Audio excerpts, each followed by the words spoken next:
नमस्कार, आप सभी का हमारे YouTube चैनल पर बहुत बहुत स्वागत है। आप सभी खुश हो, स्वस्थ हो, निरोग हो, ऐसी शुभकामना आप सभी के लिए करते हुए आज हम बात करेंगे कि मनुष्य जन्म प्राप्त करना ये ईश्वर की कृपा होती है, लेकिन मनुष्य में स्त्री और पुरुष दोनों आते हैं। कभी हमें पुत्र की कामना तो कभी पुत्री की कामना होती है, और हमारे महर्षियों ने हजारों साल पहले संतान प्राप्ति के कुछ नियम बताए थे। आइए जानते हैं उन नियमों के बारे में। यदि आप पुत्र या पुत्री प्राप्त करना चाहते हैं तो कौन सा समय, कौन सी तिथि होनी चाहिए, और जिससे आपको पुत्र या पुत्री की आकांक्षा हो तो उसी अनुसार ये कार्य करना चाहिए। तो अगर आपको पुत्र की आकांक्षा, कामना है या पुत्री की, तो ये तिथियां विशेष हैं। आपको जो गर्भधारण है, गर्भाधान है, वो इन तिथियों में नहीं करना चाहिए। जैसे कि अष्टमी है और एकादशी है, त्रयोदशी है, चतुर्दशी है, पूर्णिमा है और अमावस्या है। चंद्रावती ऋषि का तो कथन है कि लड़का लड़की का जन्म गर्भाधान के समय स्त्री पुरुष के दायां बायां श्वास क्रिया, पिंगला और नाड़ी स्वर, सूर्य स्वर, चंद्र स्वर की स्थिति पर भी निर्भर करता है। गर्भाधान के समय स्त्री का दाहिना श्वास चले तो पुत्री तथा बायां श्वास चले तो पुत्र होगा। यदि आप पुत्र प्राप्त करना चाहते हैं और वो भी गुणवान, तो आप इन सब चीज़ों का विशेष रखें ख्याल। तो आइए जानते हैं। यदि आप पुत्र प्राप्त करना चाहते हो भी गुणवान, तो मासिक धर्म के पश्चात इन महत्वपूर्ण जो रात्रियां हैं, तिथियां हैं, इन पर विशेष ध्यान देना चाहिए। मासिक धर्म के पश्चात चौथी, छठवीं, आठवीं, 10वीं, 12वीं, 14वीं और 16वीं रात्रि में अगर गर्भाधान किया जाता है तो पुत्र की प्राप्ति होती है।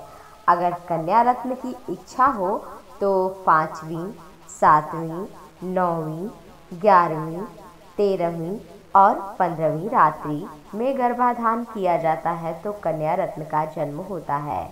परंतु चौथी रात्रि में यदि गर्भाधान किया गया, उस गर्भाधान से यदि कोई संतान पुत्र होता है तो अल्पायु और दरिद्र होता है। इसलिए इस रात्रि में, मासिक धर्म के चौथी रात्रि में गर्भाधान नहीं करना चाहिए। 5वीं रात्रि में अगर कन्या जन्म लेती है तो वो भविष्य में केवल उसके भी कन्या रत्न ही होती है। 6ठी रात्रि में यदि गर्भाधान किया जाता है तो मध्यम आयु वाला पुत्र होता है, यानी कि अधिक लंबा जीवन उसका नहीं होता है। और 7वीं रात्रि में गर्भ से अगर होती है कोई कन्या तो वो कन्या बांझ होती है, इसलिए 7वीं रात्रि में भी बचना चाहिए। 8वीं रात्रि में गर्भ से जो पुत्र जन्म लेता है वो ऐश्वर्यशाली, सुंदर होता है। 9वीं रात्रि में जो गर्भाधान किया जाता है उससे उत्पन्न कन्या धन संपदा से युक्त होती है भविष्य में। 10वीं रात्रि में पुत्र यदि जन्मता है जो चतुर पुत्र का जन्म होता है, यानी बुद्धिमान। 11वीं रात्रि से यदि कोई गर्भ से कन्या जन्म लेती है तो वो चरित्रहीन आगे भविष्य में होगी।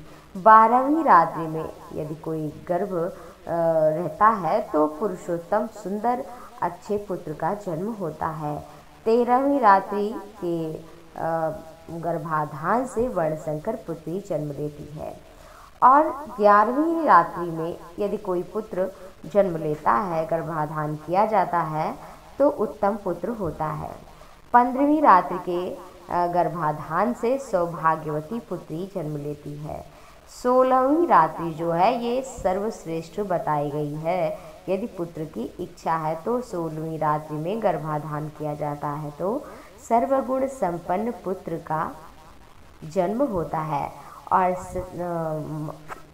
गर्भाधान के पश्चात नारी को, पत्नी को दाहिनी करवट से 10-15 मिनट तक लेटे रहना चाहिए।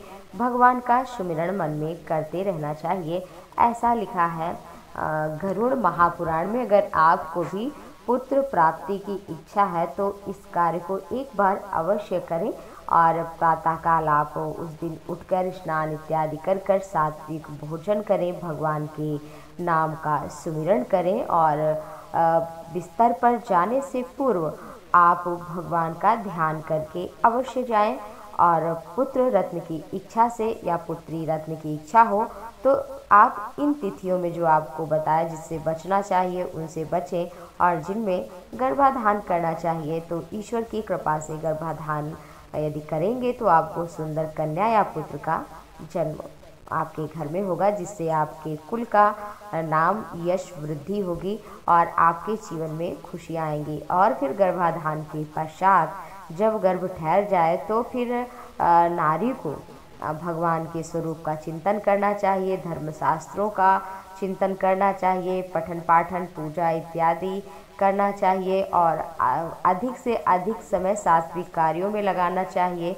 क्रोध इत्यादि से बचना चाहिए, क्योंकि गर्भ में ही अभिमन्यु प्रहलाद ने ही इतने बड़े वो ज्ञाता बन गए थे।